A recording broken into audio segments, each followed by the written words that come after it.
So welcome back to my channel. Okay, so as a lot of you know, I guess if you follow me on social media, and you just know me, you know that I am a social media influencer for the Torggler Vocal Institute at Christopher Newport University in Newport News, Virginia. And this is a program that I attended last summer, and I'm going back this summer.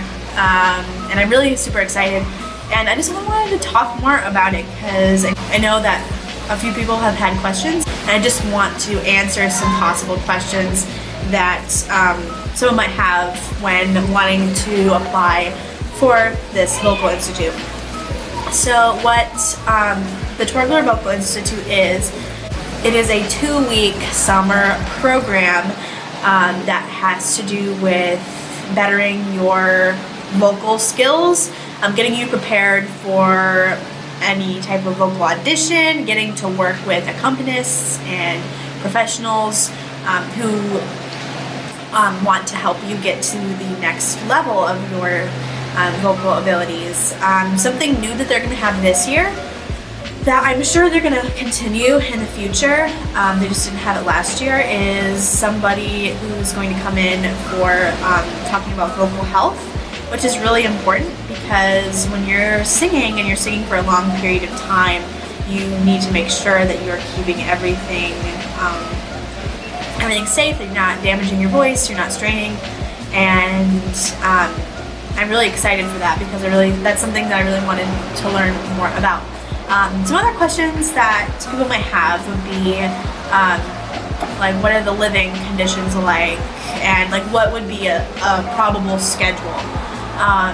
The living conditions are, you're in a dorm, and I think you're typically in like their sophomore dorms or whatever, so there's gonna be 2 to 3 like rooms in the entire like suite, I guess you'd say, and there's like a little living room area, so it's really spacious spaces, and there's 2 bathrooms, so whoever you're rooming with, you'll share a bathroom with them, and then across your room there'll be another bathroom, and then the people on the other side will share that bathroom. Typically we'd wake up at around 8 a.m. Like this is going by what we did last year. I know a lot of stuff is going to be different and is going to be changed, but generally I'm pretty sure the schedule will probably stay the same. Is that, you wake up at like 8 o'clock and have breakfast, so it's like if you wake up like 7:30 to 8, you're good. Like breakfast is from like 8 to 9, and then your first activity was around like 9:30, 10, and we'd sometimes do yoga, we'd sometimes have like some sort of morning activity. Sometimes it would be like movement on stage, like that kind of thing, which was really nice. And then after that we would have a master class typically in the early afternoon, then we'd have lunch, and then another master class. And I think there's going to be more people coming to the institute this year, so we'll have there'll be more faculty coming to the institute this year, so we'll probably have a more variety, I guess, throughout the weeks. But then you go to lunch and you have some downtime there, and then in the early afternoon, after like our second master class, we would have private lessons for like a half an hour with either our accompanist or a different faculty member. And then they would kind of tell us about the pieces that we selected. When you're coming into the institute last year, they had us bring 2 classical pieces and 2 musical theater pieces. I'm not sure if that's going to stay the same. Bring repertoire though. I really would recommend bringing like repertoire of music that you know or that you're comfortable with and that you've memorized. And bring 2 copies of your music. That's one big thing. Always bring 2 copies, one for you, one for the accompanist, or one for the accompanist, one for your teacher, or whatever, so they have it kind of on file. Then you'll have, like after those private lessons, you might have like a group thing and like some other activities in the evening, and then you're pretty much free to go to bed or do whatever. there's a Harris Teeter. Thank you. There's a Harris Teeter that's really close, like right across from the dorm, and so that was really nice, like to go. I mean, you don't need groceries, but like just to get, because like the food is provided for you by the campus. But it was kind of nice to walk over with some friends to like get some snacks or something, which was really fun. We got like sparkling cider like on the last day of our recitals. So like all through the week you're working up to recitals that you have at the end of the week, of week one, and that's when you perform the pieces that you have felt comfortable with and that you've worked on and that you've performed in your master classes. And then the second week is all about preparing for your showcase. So the showcase is when you have, we had a group number, and then we had a few duets or slash like trio kind of situations, which was really nice because you're getting exposed to new pieces and you're learning new pieces right there. So there was one piece that I did, it was at the ballet from Chorus Line, and I knew that one previously, but the other ones I had to learn.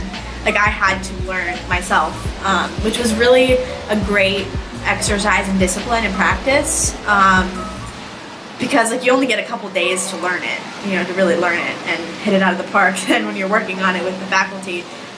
So that was really, it impressed me what we were able to do in such a short time. And it shows you that, you're capable of more than you might think. And that was really reassuring for me. Because like in college, when you go to college, you're not going to have weeks to learn a piece. Most likely you're going to have a few days to learn it and kind of get it almost performance ready in probably a week, at like if that.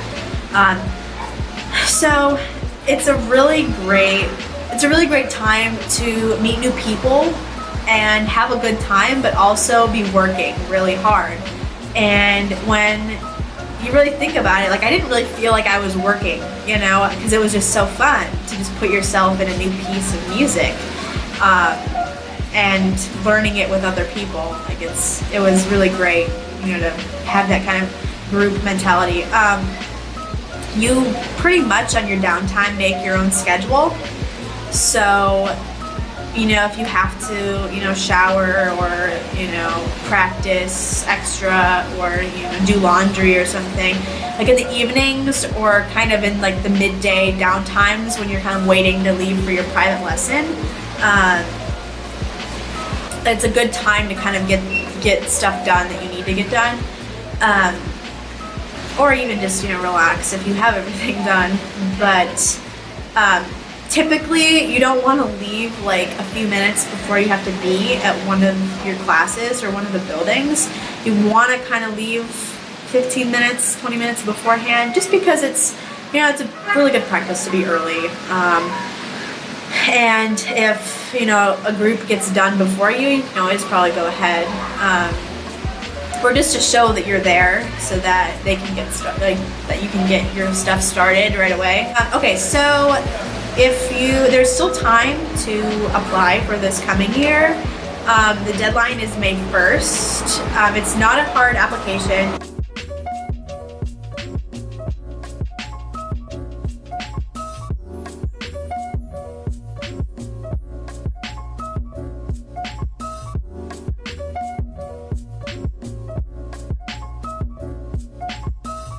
Probably get it on video, so then the faculty can see how you carry yourself, I guess, how you perform, and what kind of vocalist you are, I guess, just by kind of seeing your face.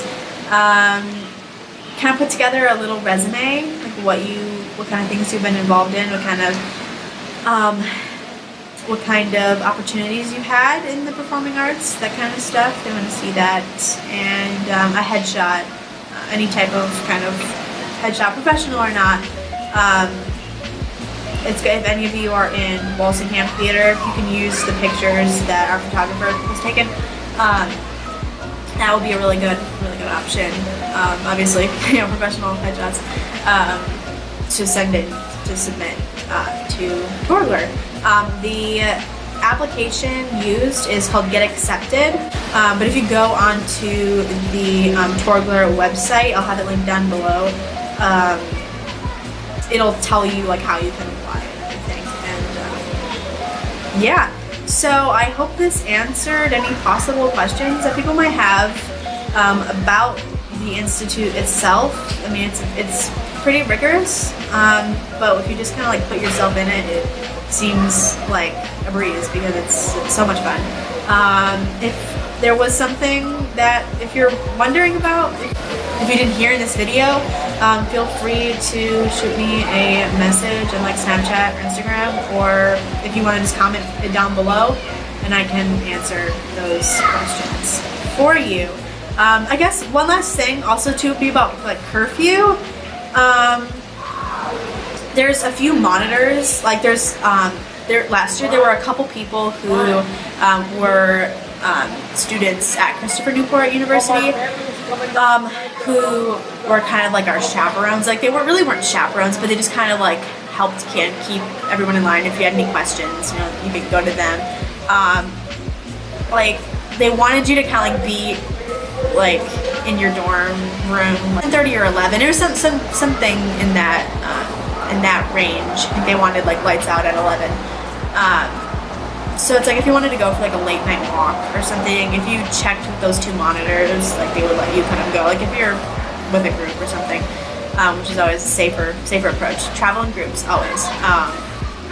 Even though there's like, you know, it's off season, there's really nobody at the campus, it's still best practice to walk in a group.